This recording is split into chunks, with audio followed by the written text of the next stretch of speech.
again to our Westlake High School regiment.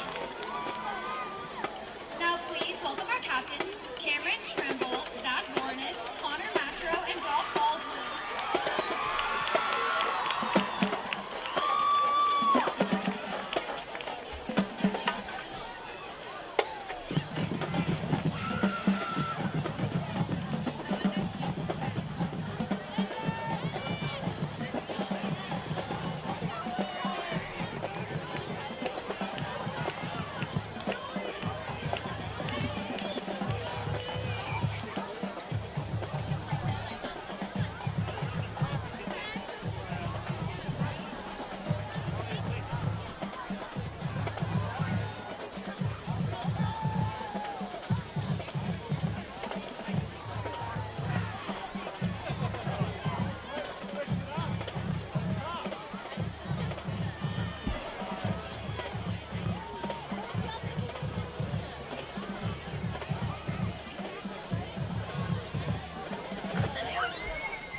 Westlake captains, Cameron Trimble, Zach Warnes, Connor Matro, and Brock Baldwin.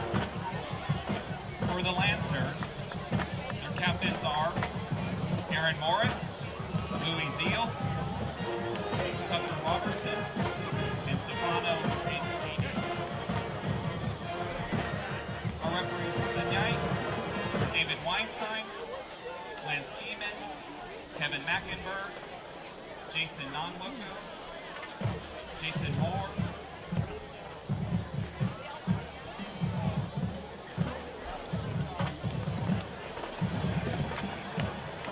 Grace Wonderfall. They will receive facing the scoreboard. Go guys.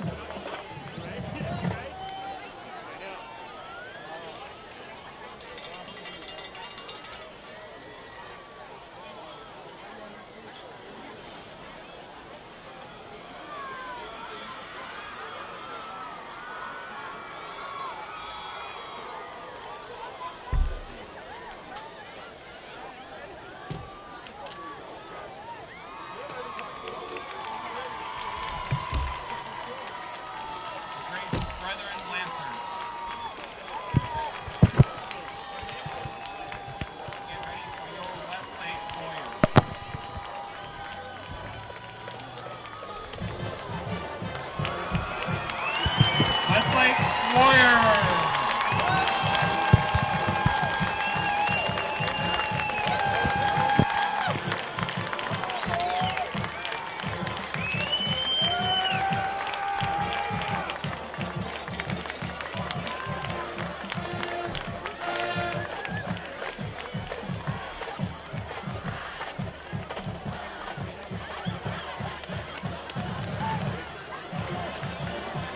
Ventura County has such a diverse landscape of prep football programs. Just years ago, let's say 20 years ago, the Grace Brethren Lancers had 8 players on each side of the football. They actually only had 8 in total. They all played both ways. At that time, Jim Benkert was leading Westlake to the promised land and to a time when the Warriors were battling year in and year out for CIF championships. Now, Grace Brethren sits at 4-1, their first contest against a large school powerhouse. It's Grace Brethren against the Westlake Warriors, and it's live on the VCSPrep's Game of the Week. Something of a historic evening, as I've got to stand for this one. My name is Danny Page, and this is the VCSPrep's Game of the Week. The Grace Brethren Lancers take on the Westlake Warriors. Good evening, Ventura County and beyond. Welcome to tonight's broadcast. Joining me shortly in the booth, Billy Miller, Westlake great, on the call tonight. I will take you through the opening kickoff and beyond on this massive evening for the Lancers. But for Westlake, too, they come in at just 1-4, playing very un-Westlake-like football. And the kick's away, and we are underway. Grace Brethren takes it from inside the 10-yard line. Return goes up to the 22-yard line. Let's introduce you to this Grace team. Head coach is Josh Henderson. He's been here since 2010. There are just 300, and as we told you in the VCSPrep's Periscope pregame, there are only 310 students enrolled at Grace. You should check out that Periscope pregame, by the way. Really breaks down the game right on the field for fans ahead of kickoff. Nick Jules, the starting quarterback, senior signal caller. 1,322 yards passing. Instead, he hands it off to Kanan Chandler on the first carry. Gain of a couple yards. Boy, the last time we saw Westlake on this field, it was an absolute disaster. It appeared that they would win yet another game against Newberry Park and maintain that streak that had lasted back into the last century. But Cameron Rising, by the way, it's the last time we've seen Cameron Rising on the field in Ventura County. Cameron Rising would rise to the occasion and lead Newberry Park to a shocking 43-40 win over Westlake. Westlake led 40-21 in the fourth quarter, but so far, so good here for the Warriors. Just 2 short runs for Grace. That's exactly what Westlake wants to see to get back on track tonight.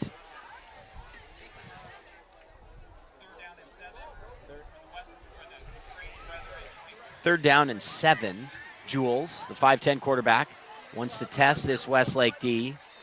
And he throws that pass about 30 yards down the field, and it's a bit too far. So for Westlake, it's exactly what they asked for. A 3-and-out. And the Warriors will take over, probably with very good field position.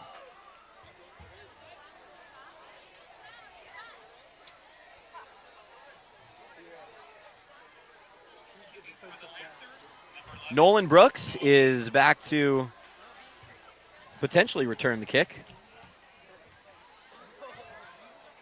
And Brooks, I think he might have raised his arm for a fair catch there. Takes it at the 33-yard line. Looks to get a block around the left side. Makes his way beyond the 45. And Westlake will have some solid starting field position. And joining me in the booth now, pleasure to have you here, Billy Miller. Billy, how are you, man? I'm good, man. This LA traffic gets me every time. Gosh. It's unbelievable. Friday night is unreal. I know, right? It's crazy. Do you live in Westlake still? I do. Awesome. I do. Awesome. I had to go pick up my daughter from a field trip in Ventura, which killed me. Oh, man. The biggest point I made was when you were playing here, 20 years ago, Westlake had a powerhouse football team. Grace Brethren either didn't have a team or had an 8-man team. I'm not sure what. And look at this play. It's amazing how we've arrived here. A nice completion to Michael Carner, and he's a player, isn't he? Absolutely. That was a great-looking play. Great move off the line and way to make the catch.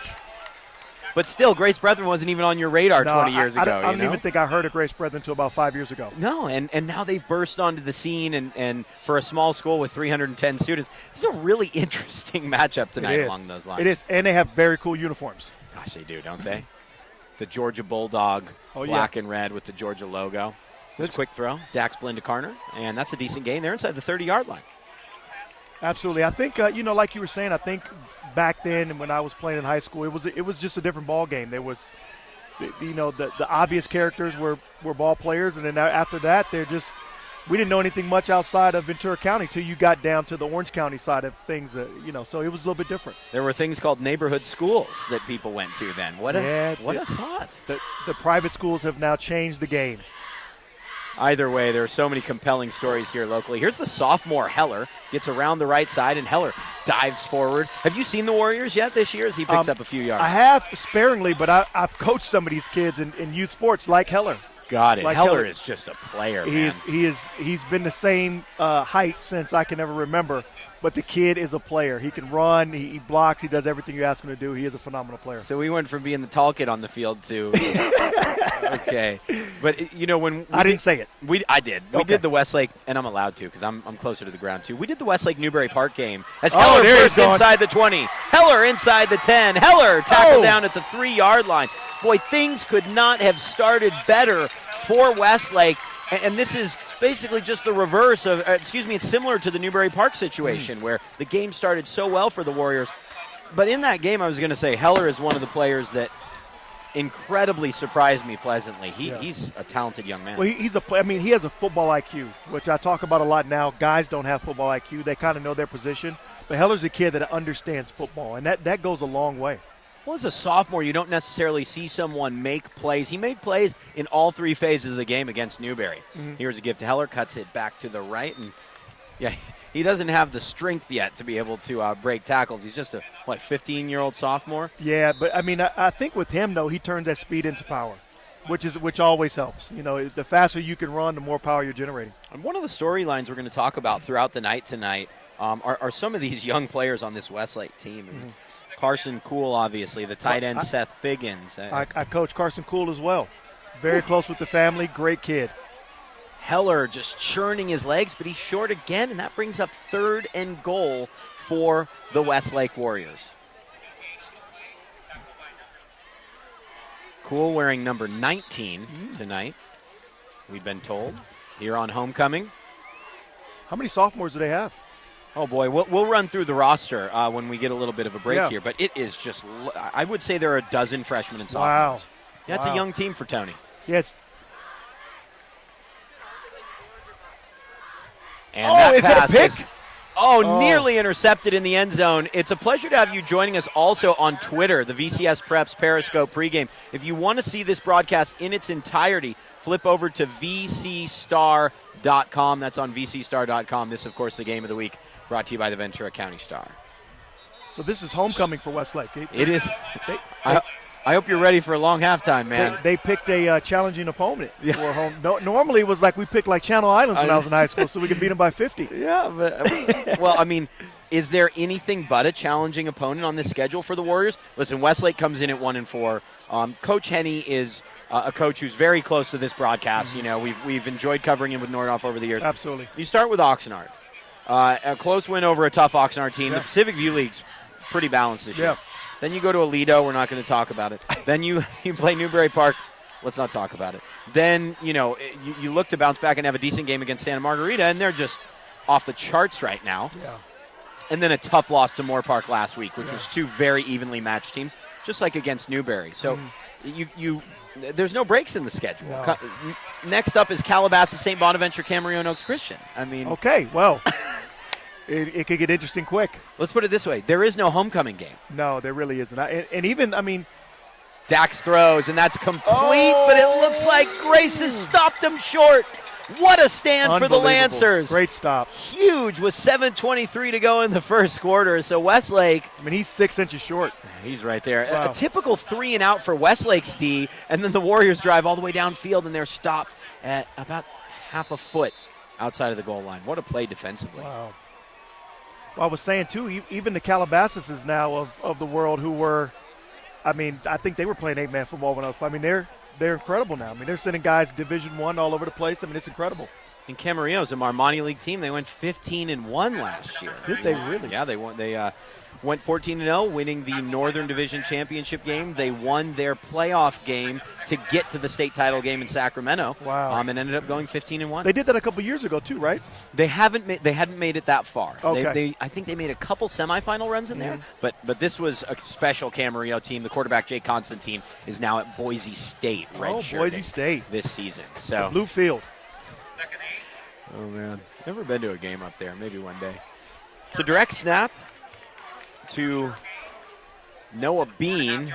Bean is known more for his receiving duties, 19 catches, 380 yards, and 6 touchdowns. But Grace now staring down 2nd and 8. Both teams in the game seem a little content to run the clock and keep this game moving. It doesn't seem like either of them really want to shoot. Well, I think the good news is, I saw an Oaks Christian game, and the good news is Westlake is playing defense. No, that is a small jab. No. Feel free. Like our fans are definitely very passionately engaged in their teams, but we don't mind taking the gloves off a little bit. I just feel Oaks has had trouble playing defense the last couple of years. I mean, really. if you score 60 points in 2 consecutive games, you should win by 30 in each. at least, right? I just think the defense is becoming a lost art in high school sports. Everybody wants to be the quarterback and the receiver and the running back, but there's something special about a good linebacker, good DB, a good safety, and I think this is becoming a lost art a little bit. Well, and I mean, I think it translates well beyond the high school game to college and even to an extent the NFL. You know, we're seeing more and more that defense is a lost art, as you said. 3rd and 9, and now after a false start penalty, Westlake jumps, and that'll be a 5-yard gain for Grace. We'll bring up 3rd and 4. I tell kids all the time, if you want a for sure scholarship, be a good corner. Yeah, play corner. You play corner, right? Like all these receivers, everybody wants to catch 1,000 touchdowns. You're a good corner, you're guaranteed a scholarship. Guaranteed. What if you had said that to 16-year-old Billy? What would he have said? I think I was too big to play corner. Yeah, definitely were. Oh, man. So 3rd down and 4, much more manageable situation here for Grace after that offside penalty. It's a give. Oh, he's going to get it. To Chandler, and he has a first down. It's the first down of the night for the Lancers. And, I'm not sure if you're familiar with the story last year for Grace Brethren, just a tragic set of circumstances where it was the night before they were set to play in the CIF championship game. And the opposing school found out that they had fielded an ineligible player, and they were forced to forfeit the game. Grace is out of the postseason this year. They were unable to play in the CIF title game. It was heartbreaking for this Grace program. What is ineligible? What does that mean? It had something to do with his transcripts not being properly cleared. I don't entirely recall each of the specifics. If anyone has a comment on that, feel free to hit us up on Twitter. Keep it somewhat positive, people, please. Anthony Peraza with that reception on first down, but something with his transcripts hadn't been properly cleared when he came in from out of state. So we're not talking about like Little League Baseball ineligible, like he's 28 years old, pitching to 13-year-olds type deal? Okay. No. Okay, just check it. It was a clerical error. Okay. And, was Grace a favorite of that game? Yes, they were. It was a team from Orange County. Grace would have likely won a CIF championship game for the first time in school history. And so that Orange County team's feel good about the way they won it, because that's kind of bad. No, that's a good point. That's a really good point. I think one thing will always be on this broadcast, we will be Ventura County homers. Okay. Right? Yeah. So we did a quarterfinal game last year between Thousand Oaks and Lompoc, and TO sat us at the top of the away stand.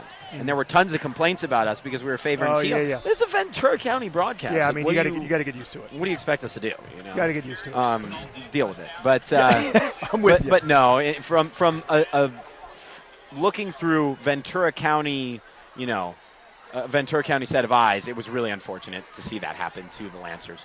On first down, coming out throwing again, this is Noah Bean, the senior.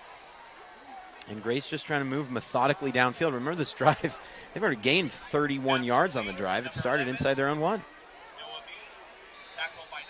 That kid number 11, he's a good-looking receiver. Yeah, he is. He's 6'3", 210 pounds, and like I said, 19 catches, 380 yards, and 6 TDs. I mean, the schedule for Grace, though, is one of the things I talked about with Josh Henderson, the head coach at Grace, about before this game was okay, they win their first game 47-0, second game 39-0. You're playing like 20 plays. Yeah. Your team's playing 20 plays in that game. Here's a give to Chandler, who dives forward for a first down. Then they take on Sierra Canyon, who is just a perennial private school that certainly is a worthy adversary. A 39-32 loss. They come back and they beat Cavalry Murrieta 49-7 and Mendez 55-0. This team is hardly used to playing 48 minutes. They've only done it once. That's true. That's true. That could later on in this game become a factor. And St. Bonaventure used to deal with that a little bit. St. Bonaventure would go, 7 games and would have all their starters out by halftime. Then they'd play one great, tough game, and sometimes they'd lose because the players just weren't entirely conditioned fit. to go that Yeah. And it's not just physically, right? It's mentally conditioned. No, absolutely. Absolutely. I mean, if you're used to sitting out the halftime, I think even when you get to the point where you need to continue playing, you're just not used to it. And I think that mentally you feel like you get a little discouraged, like we should be out of this game as well.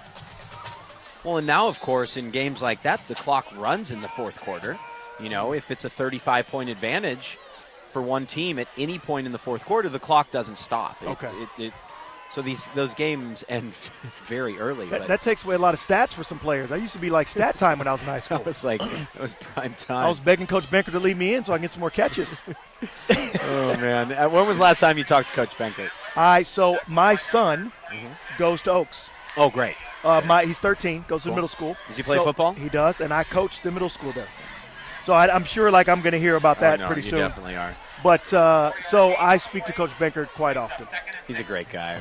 I'm sure that they miss him here, but at the same time really welcoming Coach Henny as someone who did some pretty magical things with the Nordhoff program. And if you look at the young talent on this Westlake team, I think look out the next couple of years. Here's a carry from Bean, and Bean has another first down. Grace has worked from the 1 to the 33-yard line. What a drive this would be. They are a good-looking football team. It's surprising. I've never seen them play. I mean, even the scores that you just read off to me were kind of surprising me. I'd never thought that Grace Brethren High School would be such a very good fundamental football team to be beating people the way they are. But, they've never played a large school. Like, they've never played a school with, over 1,000 students or something like that. So this is their game. Yeah, I got you. Especially without the postseason. But yeah, that makes sense. I mean, to your point, they don't just have talented players; they're very organized. That's clear from the outset. Yeah, absolutely. Bean tries to get around the corner. Great tackle. Great tackle on the play from Brock Baldwin, the senior, his 36th on the season. Yeah, some standouts defensively for Westlake. Obviously, Cameron Trimble comes to mind, the senior linebacker. Jalen Turner, a really talented defensive back as well. We'll see Cole Bunker. We'll probably call his name. We know Chase Jasmine's brother. Yeah.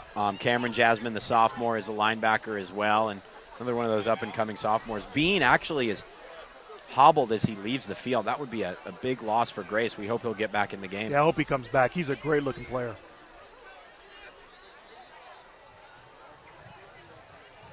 So just a minute 22 to go in this first quarter. It has absolutely flown by. Clock has just continued to run, says the Preps editor, Lauren Ledeen, sitting to my right for the Ventura County Star. Yeah, have a seat, man. Get comfortable. I know, it's unbelievable. I got to look through these bars, though. I got to figure it out. No, it's kind of tough. My eyes are still good. That's good. It doesn't always work that way. 1 minute and 15 seconds left. We're going to have to hear, some of your stories of Westlake football, certainly over the years. I'm sure you have some good ones to share. There's a lot of them. That you can tell,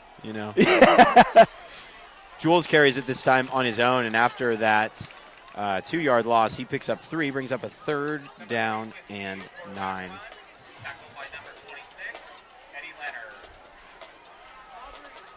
So big play for Grace on this drive. Obviously, they're more than likely out of field goal range, potentially the final play of this first period. Jules taking the play from the sideline. This could be a delay of game. Got to keep an eye on the back judge to see if he puts up the signal. That's James Moore. I'll get you the referee crew in a moment. Just 5 seconds there it is. Until they can snap the ball. Oh, yeah. And Josh That's Henderson unfortunate. Takes a timeout. Oh, timeout. Smart. So the referee tonight is David Weinstein. The head linesman is Lance Steeman. Line judge is Kevin Mackelberg. Umpires Jason Nonweiler. And then the back judge is James Moore, that courtesy of the Channel Coast football officials. Association. So you're still ingrained in the football community here at Westlake. I am. Beautiful. I am. I coached Little League. A lot of these kids here, young men, I should say, and kind of still involved. I mean, like I said, my son now is in middle school, and so I'm, and I live here. So it's hard to get away from football in this area. I mean, it's now it's something that really matters. I think when I first got to high school here in Westlake, football was just becoming something special. That's what I was going to ask. Yeah. I mean, what was that timeline like? To be honest with you, number one, I moved from South Central Los Angeles, where Carson and Banning and those schools were dominant. And coming here, I'd never heard of a Westlake or a Thousand Oaks or an Agora or anything. So, and I don't think anybody else had past, the Hill in Calabasas. So it's interesting now how things have changed so much now with football in this area. I'm still a little nostalgic about city section football back in those days. It was great football. It was something really special. Absolutely. And it's a shame that all of those young men end up at private schools. Yep. Now it is funny because now, all those schools between LA and here, those private schools are going to now scholarship up those players, and now it's changed the dynamic. I mean, just look in our area. Look at Grace. Look at Oaks Christian. Look at, some of these other schools at St. Bonnie's. Private schools now just completely eat up, the talent. 4th down and 5, and that ends the first quarter of play. And listen, I don't mind the changing dynamic, but I think the word that you look to is nostalgia, right? Is thinking about Crenshaw back in the day, and you look at last Friday night, yours and my alma mater, and actually the alma mater of our preps editor sitting to my right, was getting beat by a quarterback that went to a city section school in Troy Williams. He went to Narbonne. Absolutely. I mean, when's the next time we're going to see that? Well, I think not only that, I think you lose a little bit of that. Listen, every single guy I played my senior year with, we're still best friends, right? Like, you just have that it's us against them because you go to school and then you walk home together. And then you kind of have that camaraderie that does get a little lost now with the private schools. And I'm not saying it's bad. Listen, I'm saying this as my son goes to a private school here in Westlake. But at the same time, I would say that the word that you use is correct because sometimes, especially in city section or in the valley and different things like that, your best players are going to be gone, and probably your top 5 best players. So it just changes. It just changes the dynamic. Everything. It's a different game. Well, Orange County's been doing it forever. Right? That's true. Let's pretend modern day has not been doing it since the beginning of time. Yeah, no, they have been for a very long time. This would be a big stop here for Westlake. Yes, 4th down and 5 from the 27. Jules throwing to the near side. There's a penalty flag down. I think it's going to be a holding call. Although the ball was thrown well behind the receiver. I think the problem is they got a little confused on the route, but they still throw the holding flag. Yeah, what I believe that happens, if I'm just looking at it, the corner was pressed, so the receiver thought he's going to adjust to a go route. The quarterback didn't see it. He throws the hitch, and I think that's what happens. That was intended for Noah Bean. Good to see him back on the field, by Absolutely. the way. This should be a first down for Westlake. Excuse me, for Grace Brethren. Is there the uncatchable ball rule in high school? It was actually a false start before the snap. Oh. Wow, I didn't catch that. Now, correct me if I'm wrong, but on holding penalties, it doesn't matter whether the ball is catchable or whether it's thrown to the totally opposite side of the field. It's a pre-snap penalty, so the ball moves back and Right, but no, I'm saying if it was a defensive holding, it doesn't matter if the ball is uncatchable. If it's defensive holding, it's going to be a penalty. Holding pass interference is different. Yeah, it's much different. You're absolutely right. And that rule does exist in high school, catchable, uncatchable. Right. It's been a while for me. So. Yeah, right. Well, welcome back. It's great to have you up here, man. Catching up. It's great to have you in the booth. Billy Miller, Westlake alum, 94? 94, 94, 95 year. Nick Jules throwing for Bean, and it's just short of Bean. I grew up an SC guy, and well, congratulations. Thank you. My all-time favorite game before I was a student, which was the Carroll years, but my all-time favorite game was USC Notre Dame in 1996. I mean, that was like something special, breaking that streak in Lou Holt's final game. Absolutely. 27-20. Whew. Great game, great feeling. It was unbelievable. Yeah, I hadn't been to it was the first time in my life we had beaten Notre Dame, and I was 12, and hadn't beaten them before. It was the first Notre Dame SC game I went to. Wow. I think I've been to 10 since, and we've only lost one other one. Yeah. Life's good. Yeah, life is good. It was good. I was a part of the streak where we never beat UCLA, so I personally never beat UCLA. We won't talk about it. I don't want to hear about it. Look at this kid run. I know. He's something else. Heller picks up 9 yards. It's crazy how we've seen the two teams move the ball as they have but yet There's no still score. nothing on the board here. Yeah. Yeah, and Westlake got down so close, too. I mean, they were on the, I don't know, the half-inch line. I mean, they were right there, too.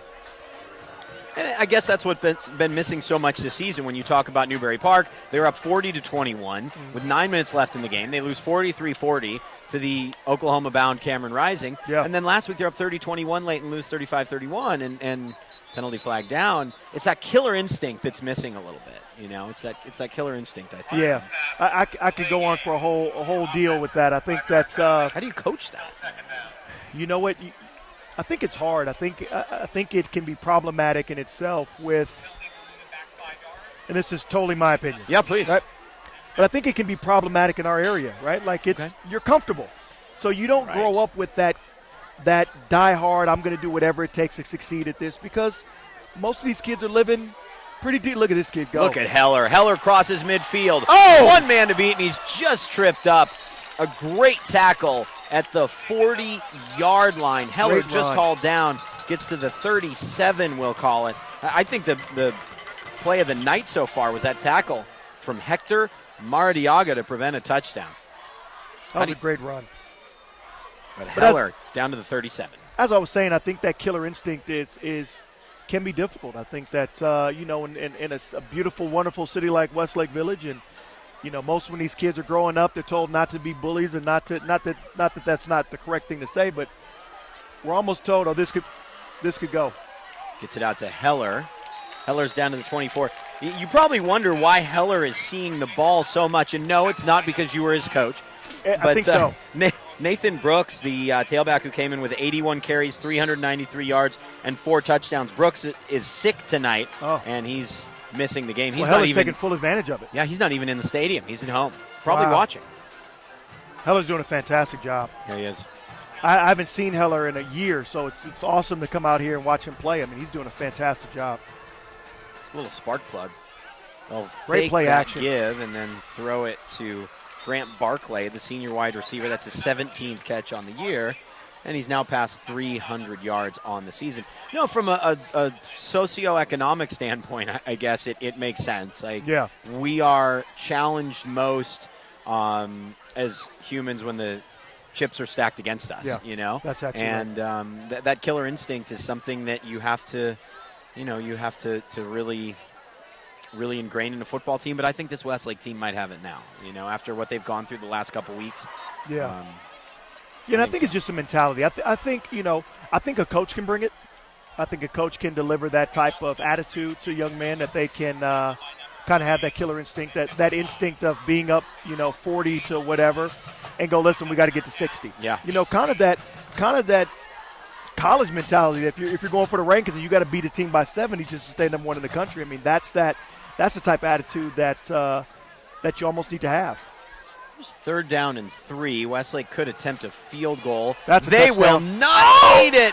Michael Did he get it? Corner Great in the end catch. zone. Unbelievable catch. Touchdown Warriors, his 5th TD of the year. Had to lay out for that one. I was almost a little premature on the touchdown call. But nonetheless, 6-0 Warriors. That was a great catch. Great play fake and a great catch. Nice throw from Blinn. He's really showing the play fakes are something that he's mastered, at least at this level. Well, I think at the same time, when Heller's running the ball so well, you have to respect the play fake, and that helps. At the 9:08 mark of the first quarter, the Westlake Warriors lead 7-0. Well, that killer instinct, right? And that moxie to win the key close games, you have to, if you're going to win championships. That was Tony Henney's hallmark at Nordhoff. Yeah. I mean, he took a Nordhoff program that was great under Cliff Farrar, but never got over the hump to winning a CIF title. They won back-to-back championship games with Coach Henney. And I remember our game of the week was 3 years ago against Bishop Diego, CIF semifinal, when they were going for their 2nd straight title. They got played out of the park, and they still won the game because they made the right plays at the right time, and they drove downfield for a game-winning field goal. So I think he brings that, but I think that a new setting is always going to present new challenges. Well, it takes time. I think that the kids in the community have to buy into Coach Henney. They have to buy into the fact that, listen, the fact of the matter is a gentleman like Coach Benkert leaves the school, and anybody literally anybody who stepped in was going to have challenges. And so I think personally he's done a great job of giving his team a new identity, giving his school back a football mentality, and I think he's doing a great job. Yeah, I think it's important to understand that in high school football, and especially with public schools in high school football, like you have years where you're not going to be 9-1, Absolutely. you know, or 10-0. Especially the schedule is absurd. Yeah. Oh man. This will be returned by the up man after that touchdown. Great tackle. And the tackle is made by number 27. That's Connor Matro, the senior defensive back. Grace will start from the 33-yard line. If I'm not mistaken, this is almost precisely how long they drove on their last drive, but yet their last drive started from the 1-yard line. Yeah. Don't forget to follow us on Twitter at VCSPreps. We're marching toward 30,000 followers. We'll keep you posted on the scores throughout the night. Moore Park leads Royal 7-0 after 1. Buena, ahead of next week's showdown with Ventura, is on top of Rio Mesa 7-0. Nordhoff trailing San Marcos. Pacifica 17-0 lead over Santa Barbara. The Tritons are very strong this year. And we'll leave it at that for the moment. T.O. leads Agora 3-0. 2nd and 6. Again, this clock continuing to run. This is, I think halftime is going to go longer than the first half because of the homecoming festivities. Here's Jules to run, and Jules picks up the first down. Yeah, he's hit hard by the linebacker Bunker, then hurled to the ground, but he gets the first down. I think there's been a decent amount of completions, and obviously both teams are running the ball, so therefore this clock is flying. Yeah, I mean, they're both moving the ball, really, with the Yeah, exception of Grace's 3-and-out to start the game. They both picked up chunks of yardage on each of their respective drives. But I'm not joking about halftime. They've got a whole, like, Wizard of Oz thing going down there for homecoming. Like, homecoming's different than it used to be. Just get ready. I mean, there's going to be fireworks and, you know. It's unbelievable. I mean, I'm going to have to get a couple hot dogs or something. No, I think I'm going to. Like when we were in high school, it was just like they'd bring the car out, the girl had the crown on. It was real quick. That was it. Now there's, like I said, there's like, you'll see. It's unbelievable. It's quite a scene. I might not see. I might. No, I know. I might be in the hot dog stand serving myself at this We're point. just going to be eating pretty much. 2nd down and 4. I don't even remember who the homecoming king or queen was ever. You weren't in the court? No.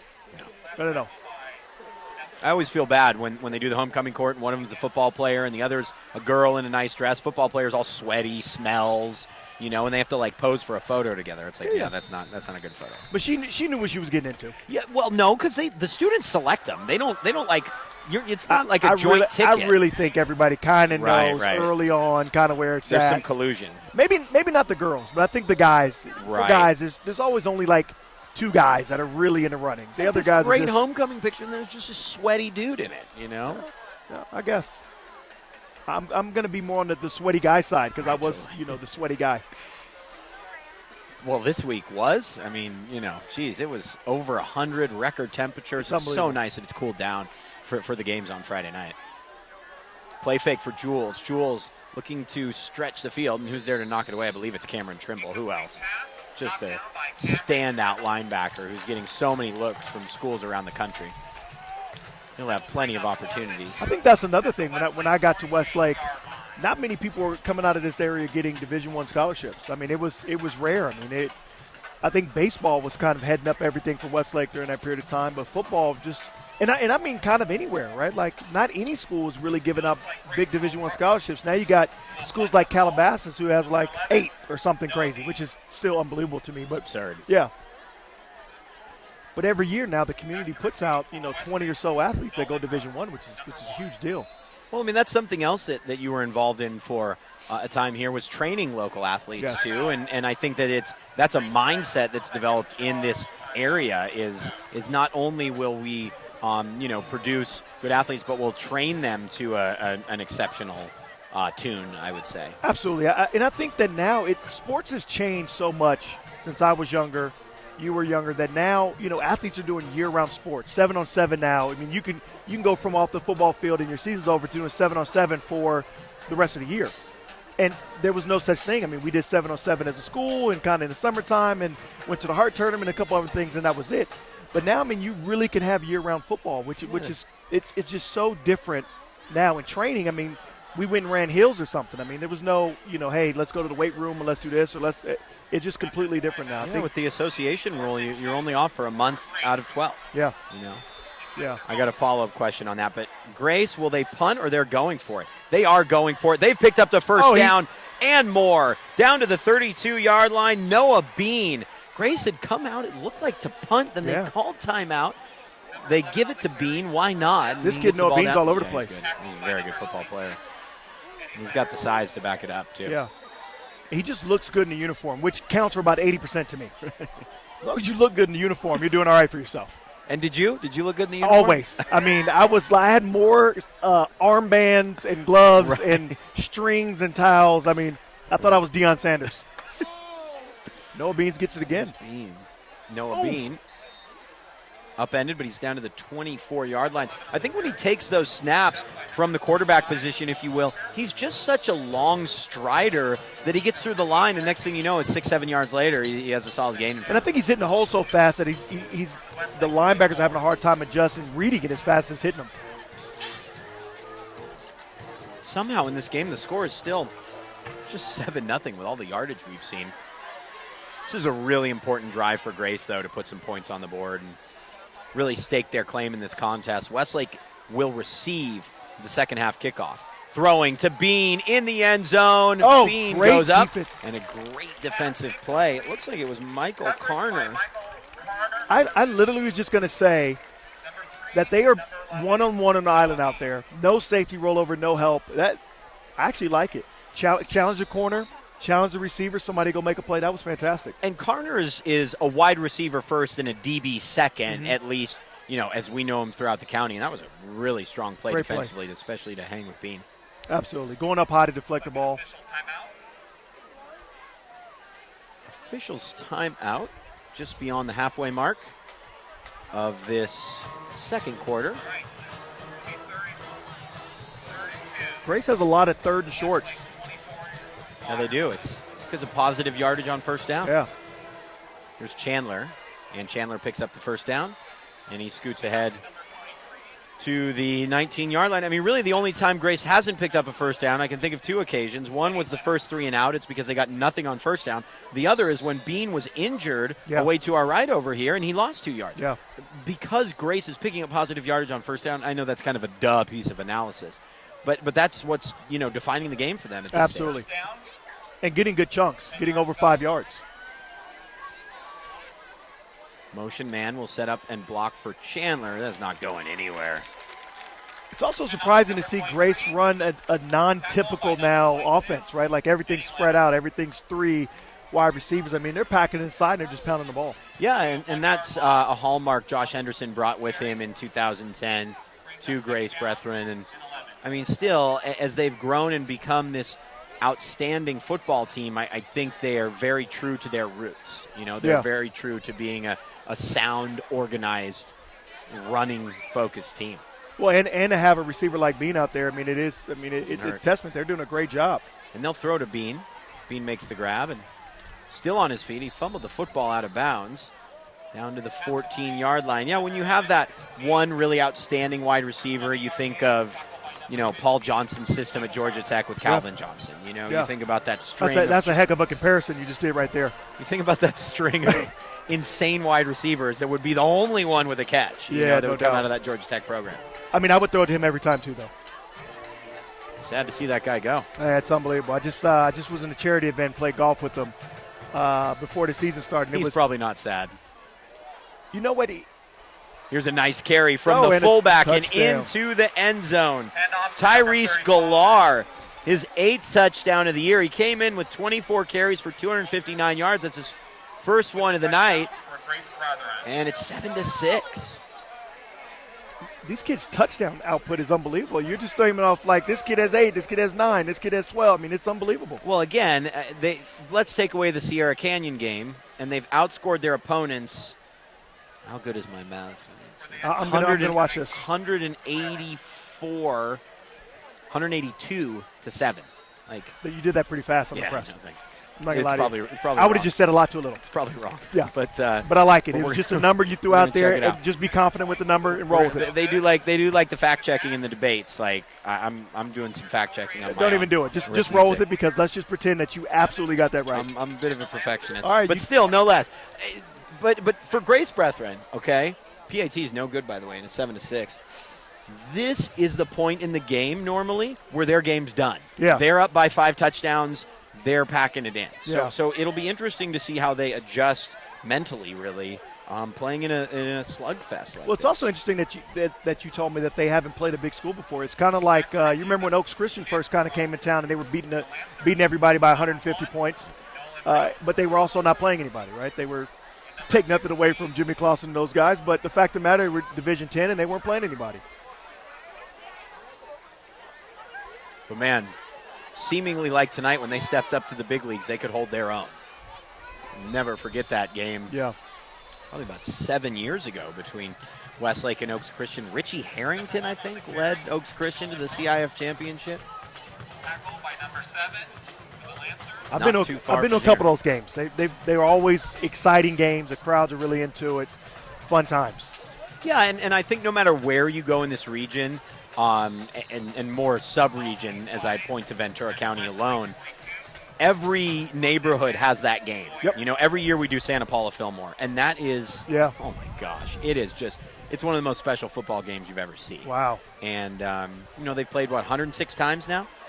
Santa Paula and Fillmore, and just these two towns. This kid is just having a phenomenal He's game. taking over Heller the is game just right having a phenomenal game. And, that's what you have to do when you're a sophomore, right? Is the starting running back goes out. Yeah. You know you're not going to – Heller came in with, on the season, just a total of 14 carries. Oh, my gosh. You know, he's going to double that output tonight. And Absolutely. Problem is when the other running back comes back, how do you take this kid out the game? Coach Henny has a question to answer there. I love the Here is zone read and Heller. how they're running it right now, too. And what specifically from that? Well, I think the quarterback is being extremely patient, and he's being smart with the ball. And I think they're running it actually very well. You see a lot of teams that try to do it, but the quarterback, sometimes you don't have a good enough athlete at quarterback to run a zone read. And really what that is, the quarterback is reading the defensive end and seeing if he's going to hand the ball to the running back or if he's going to keep it. And they're doing a great job with it. Well, I think it's frustrating sometimes when you see teams run the zone read where there really is no read because the quarterback's never a threat. And he doesn't even want to run the ball, ever. I think the last few years with Cody Kessler, to be honest. Yes, I agree. Nice job from Blinn just to step away, create a little space, and sort of get out of the pocket Yeah. and get rid of the football. That was a smart play. Yeah, it was smart. But we got a third down here. Yeah, third down and 10, inside of 4 minutes to go. This half has just absolutely flown by. Calabasas is tied with Valencia 7-7. Oxnard leads Crenshaw 14-0. Talk about going back to the 90s. Oxnard beating Crenshaw. That wasn't happening in That the would 90s. never happen, ever. No. Good for John Mack and the Jackets. Blinn throwing. That Great is throw. complete right near the sticks. I think they might be about a half yard short. No, that's a first Oh, down. you gave him a first down, yeah. Pardon me. You could see the kicker, Josh Garelick, on the sideline pointing first down. And you know what? I'm going to trust his opinion, and it's first and 10. He's a little bit closer than us. Yeah, he's right there. First and 10 from the 48-yard line. This extra point they missed could come down to hurt them at the end of the game. Well, Westlake was in a similar situation. They missed one against Newbury Park, and then they decided to go for two, maybe a bit premature, missed it. And that's ultimately why Newbury Park won 43-40, because Westlake had missed two point-after touchdowns. Oh, that was close to a fumble. So be careful with that one. It was a Yeah. forward pass intended for Nolan Brooks. So first and 10 is incomplete. It'll bring up second down here on the VCSPrep's Game of the Week. So for those of you that are just local high school fans, we will play Homecoming in its entirety. I'm going to go get a hot dog. Billy's going to Wow. get play-by-play of the whole. Wow. He's going to break down everything in this. No. I'm going to break down how much a hot dog is Yeah, I know. and a bottle of water and gonna be possibly a eating. hamburger. Yeah. You might need to double Chili down. Fritos if they have them.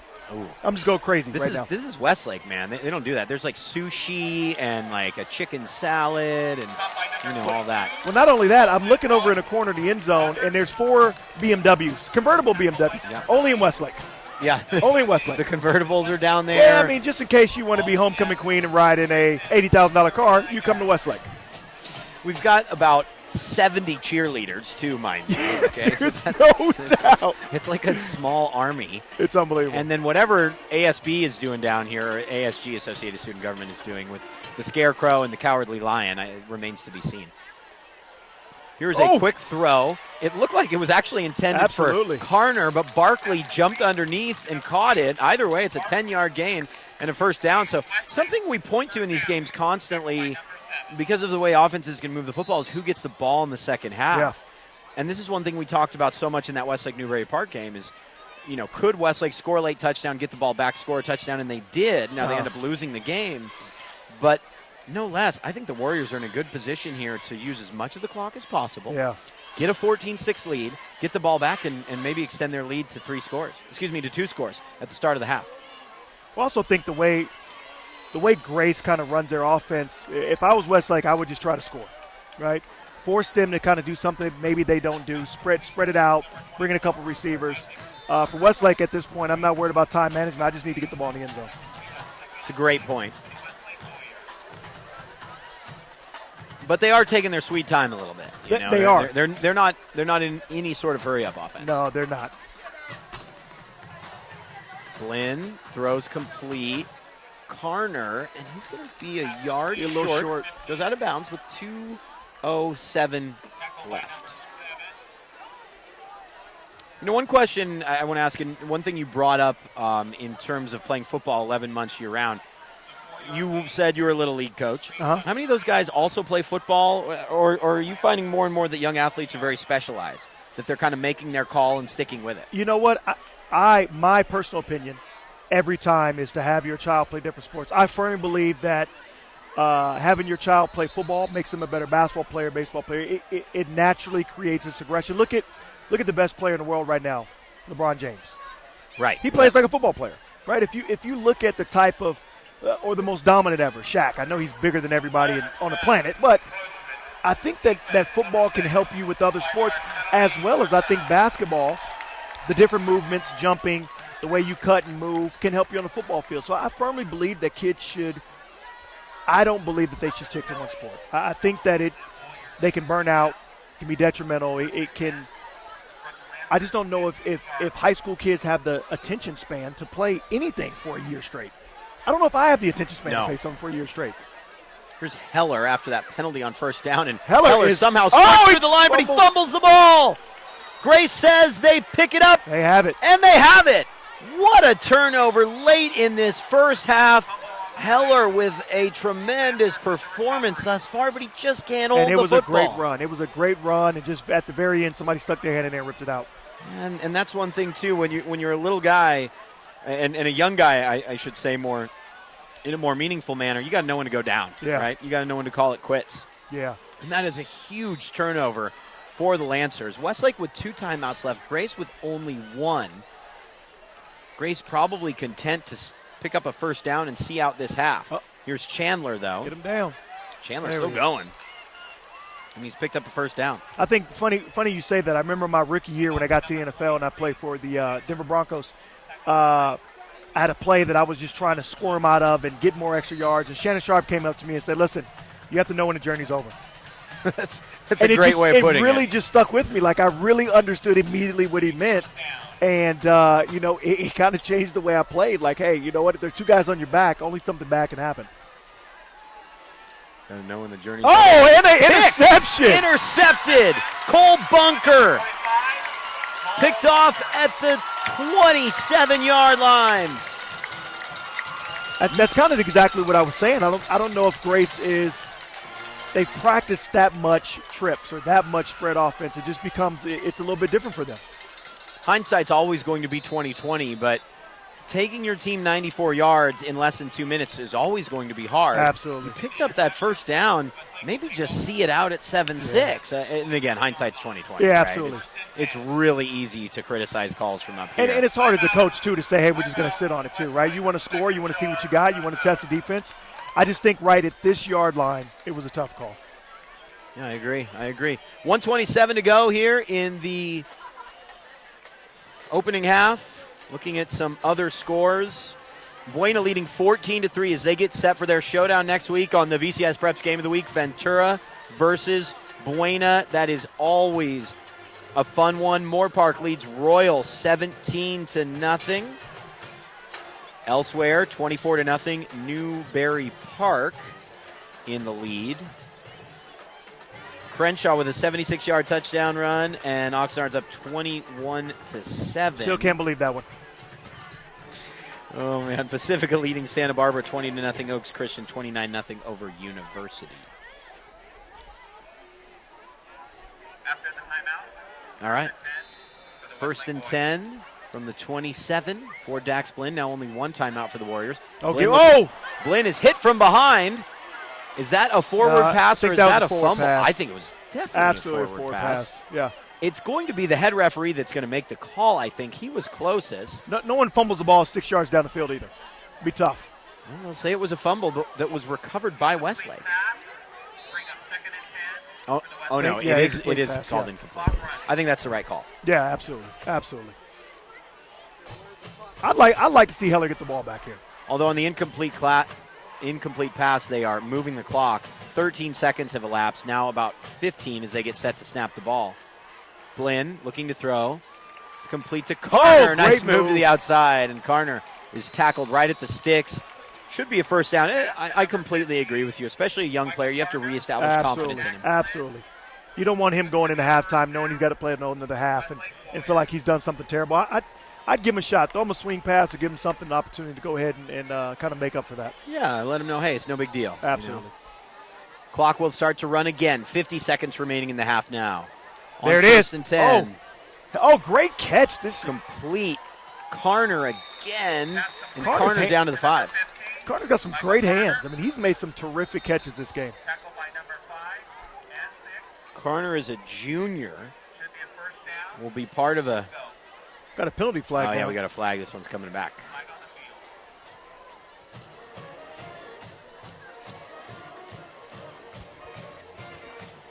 The last play, they ran Heller there on a little wheel route. He actually had a little space there at the end, too. Man, you're pulling for him. I really like the kid. That's why. Well, you coached him. I kind of like him a little bit. But he's got to know when the journey's over. He's got to figure that out soon. I mean, Heller's got to be, let's guess, because you're great at numbers, 140? You're a little kind, man. I mean, The Westlake Warriors. yeah, some big boys out there. Yeah, he's 33-yard line. he's certainly not the largest player on the field, that's for sure. After the spot foul, they're backed way up. Heller makes the catch at the 30. He'll cut it back and try to get outside to the 25. Clock running with 30 seconds left. You also Tony gotta know when to get Henny's out of gonna bounds. take a time. Yeah, that's another one. You'll talk to him after the game. Absolutely. You can tell him. Shannon Sharp told me to tell you this. He told us. Told to both of us. Charged out for the half. 26 seconds left for Westlake, and it's a bit of a difficult situation now. Second down and 19 after that gain. The board says one timeout left. I believe the Warriors, yes, they are out of timeout. I think for them it'd be important in this situation to at least walk away with a field goal. Yeah, absolutely. You know, if you can run an out route, get out of bounds. And that's the last thing Gray should let happen. Their corner should be sitting on the sideline. There's no way they should complete anything, outside in order to get out of bounds. And to pick up a first down, you basically need a deep pass, inside the 5-yard line or 2 sideline routes. Yeah. Just because anything before those first down sticks, and you're pretty much out of luck. It'd be interesting to see how Grace lines up here. Westlake will have trips to the near side. Grace is a little late to get properly set. See what the Warriors do. Which the corners are only playing a yard outside. I mean, they've got a chance to get the ball outside here. It's an inside screen for Carner. Carner with a lot of room to run, but the clock's going to continue to run. They got to spike it. Well, then it would bring up fourth down. Yeah, I guess you could spike it and Kick a field goal. kick a field goal. Yeah, I don't absolutely. think that's what's happening. 10 seconds now. Blinn needs to snap the ball. Throws, and that is incomplete. It's off the back of a Grace player. That will bring up 4th down. And this turned out quite well for Westlake because the clock stops and they're going to be able to kick a field goal. Absolutely. Ended up just like a spike almost. Rather be lucky than good. Let's see. I had a score coming in here. Channel Islands leads Simi Valley 3-0. The Raiders looking to go to 5-1. Really? Wainimi's 5-0. What in the heck is going on around here? Man. That kick is up, and Good. it is good.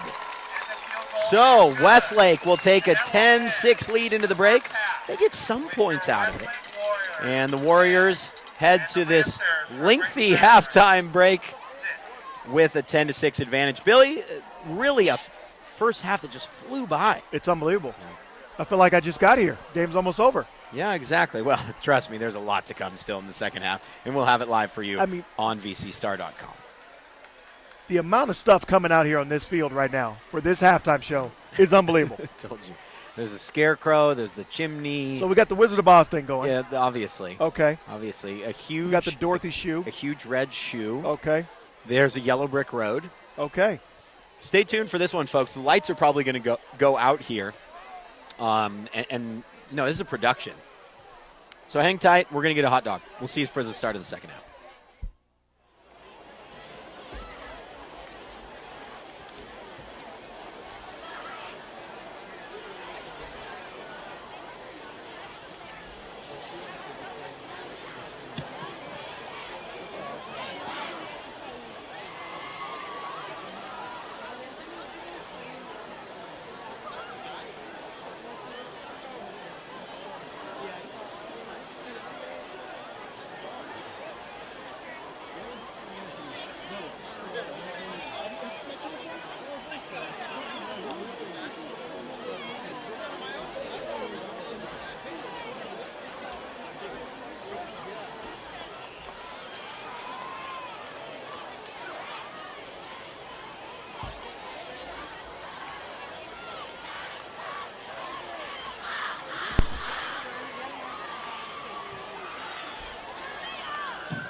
Yeah.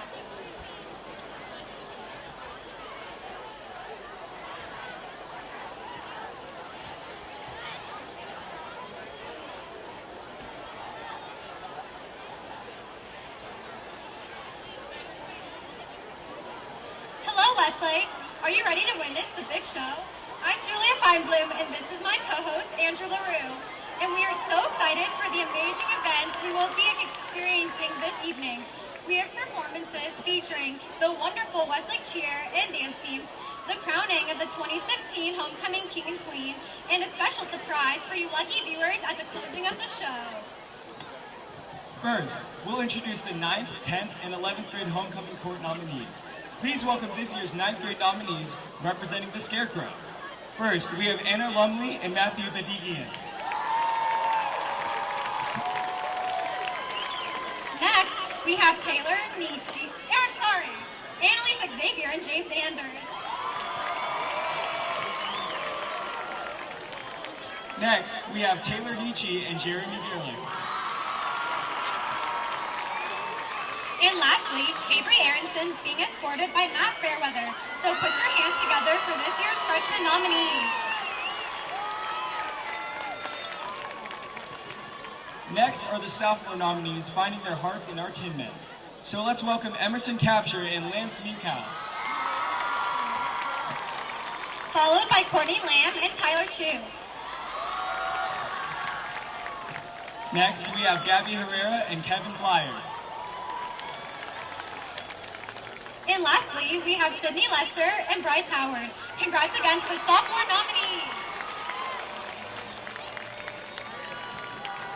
And now, please welcome our Lions of Oz, this year's junior nominees. First, we have Kelly Zhang, followed by Kevin Lee. Followed by Naomi Montoya and your junior class vice president, Josh Cronin, standing in for Gerald Richardson. Next up, we have Courtney Park and Michael Diamore. And lastly, we have Iris Renson and Chase Wallian. Thank you, juniors, and best of luck to all of you. Now we are going to begin this evening's entertainment with something very special. For our first performance of the show, please welcome your Westlake Varsity Cheer Squad. Please get ready to enjoy the routine from these lovely ladies.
Wow, that was an excellent performance. Thank you, ladies.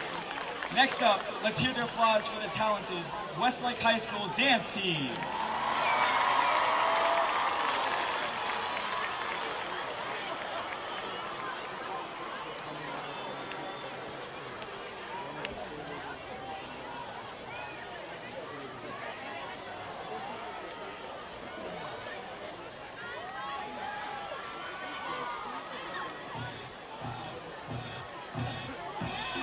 Uptown, downtown, everywhere we get down, it's about to go down.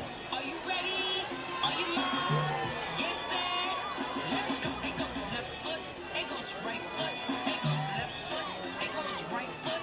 Catch the ball, touch some toes, turn around like it's fun. Leg it up, so you know you got it. Hit you with that.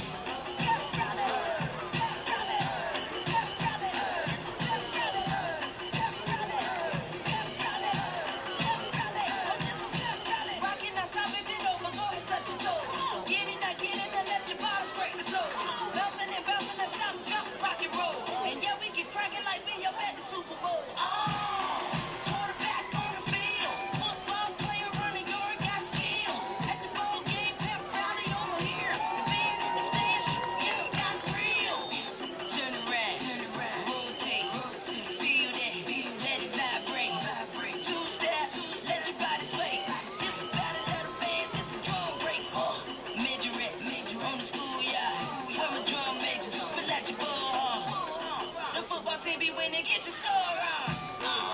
Yeah, it's a pep rally. Working and working, yeah, this be a pep rally.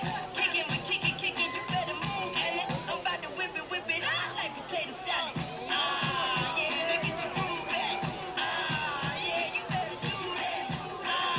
Yeah, this be a roll call. When this song come on, I bounce like a basketball. Bounce, biggity bounce, biggity bounce, bounce. Got my clap up that, stop, bounce. Bounce, biggity bounce, biggity bounce, bounce, bounce.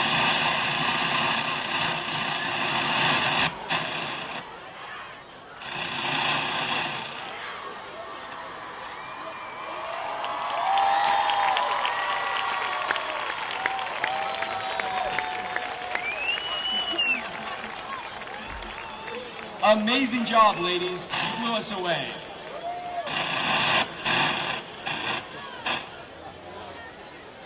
Now, if you would please focus your attention on the senior score.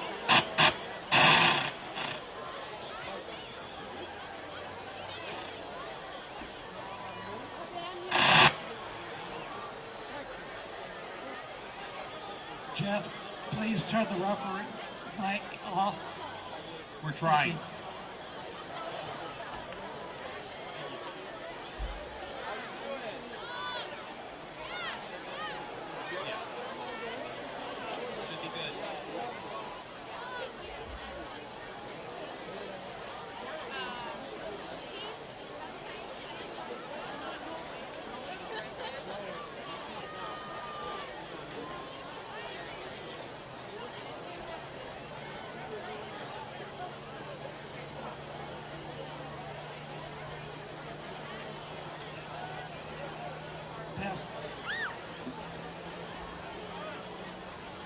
Each senior girl is being driven down tonight the yellow brick road in a brand new convertible.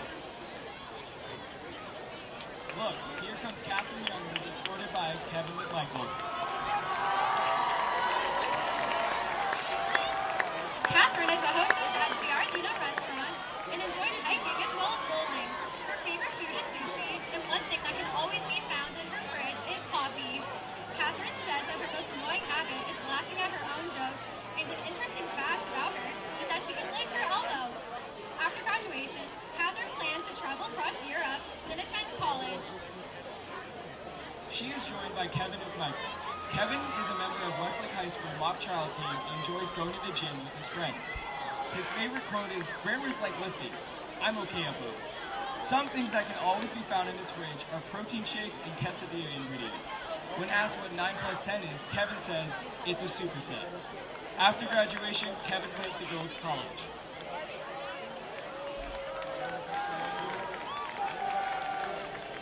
Next is Ingrid Ortega, escorted by Eric Schiffer.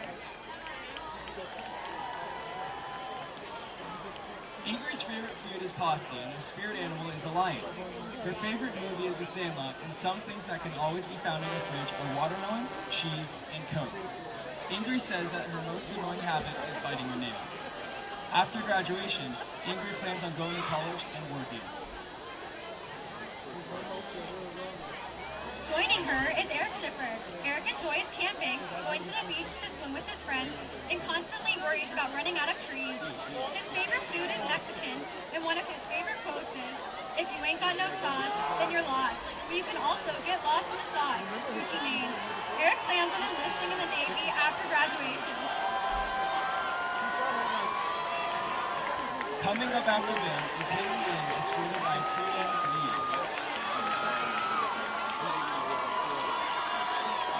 Haley is a member of ASG. Her favorite movie is Fast Times at Ridgemont High, and her spirit animal is Schmidt from New York. Haley's most annoying habits are her obnoxious squat form at the gym and being vegan. Need I say more? Some things that can always be found in the fridge are peanut butter, bagels, and almond milk. After graduation, she plans to go to college. Escorting Haley is Tian Yi. Tian is a member of the Westlake academic team. Some advice from Tian includes, solo chess is a big mistake. Don't ever play yourself. His spirit animal is Caleb Kim, and a famous person that people say he resembles is himself. After graduation, Tian would like to thank Google, Schmooze, and SmartNotes. To find out more about Tian, visit wrongwithtien.com. Finally,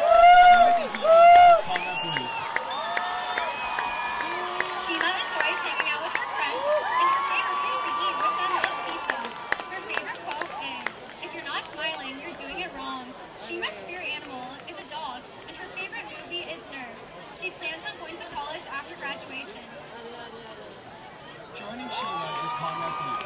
Conrad is an actor and often gets mistaken for Ellen DeGeneres. You might recognize him from season 7, episode 1 of Criminal Minds. Conrad's spirit animal is Gigi Coons, and his favorite food is a cheeseburger. One of his favorite quotes is, "If I'm not back in 5 minutes, just wait longer." After graduation, Conrad plans on going on a mission. The destination is yet to be determined. Let's give a round of applause to all senior homecoming nominees.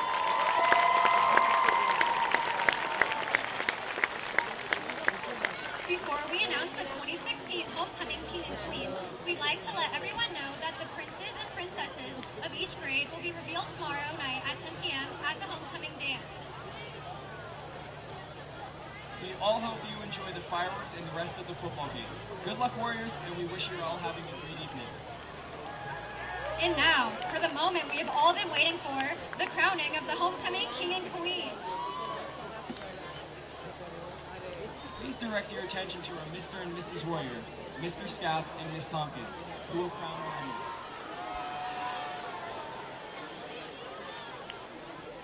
The 2016 Westlake Homecoming King and Queen are Haley Ying and Tian Ying!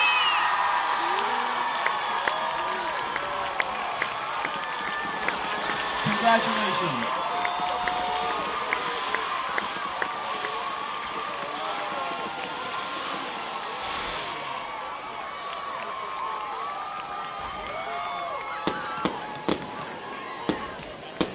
Congrats once again to Haley and Tian.